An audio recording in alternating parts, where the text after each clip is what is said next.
Bonjour et bienvenue aux tendances des prix pour le mois de mars. On va commencer par les facteurs haussiers. En Argentine, à cause de la sécheresse, les cultures vont vraiment mal. La production de maïs est maintenant estimée à 40 millions de tonnes, comparativement à 49,5 millions de tonnes l'an passé, et celle du soya à 33 millions de tonnes contre 44 millions de tonnes en 2022.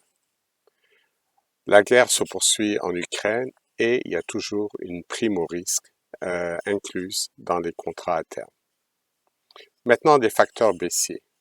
D'abord, la crise de l'industrie du porc au Québec a un impact négatif sur la demande de maïs, même s'il est difficile de l'estimer à ce moment-ci. Par ailleurs, l'accord des corridors maritimes ukrainiens est toujours en vigueur, ce qui fait que depuis le mois d'août, plus de 25 millions de tonnes de grains ont été exportés à partir de ces trois ports.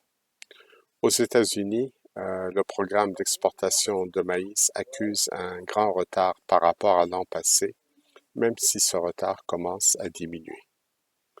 Et finalement, le Brésil est en train de finir de battre une production record de soya estimée à 153 millions de tonnes.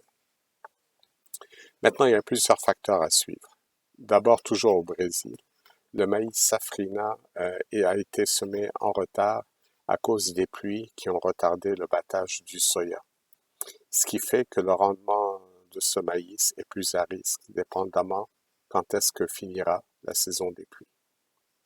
Les exportations de maïs brésilien pourraient baisser à 40 millions de tonnes en 2023-2024 à cause de la concurrence du maïs ukrainien et une baisse de la demande européenne de maïs si l'Europe a une récolte normale en 2023. Un facteur très important à suivre, évidemment, sera les intentions d'ensemencement aux États-Unis qui seront publiées le 31 mars. Et puis, la demande chinoise pour le maïs américain a fortement rebondi la semaine passée avec des achats totalisant 2,1 millions de tonnes. Notre scénario des prix est inchangé, neutre pour le soya et neutre à baissier pour le maïs. En Amérique du Sud, la table est mise pour le soya.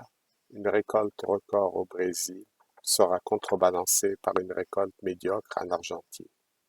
Pour ce qui est du maïs safrina au Brésil, tout va se jouer dans les 6 prochaines semaines en fonction des pluies qui seront reçues.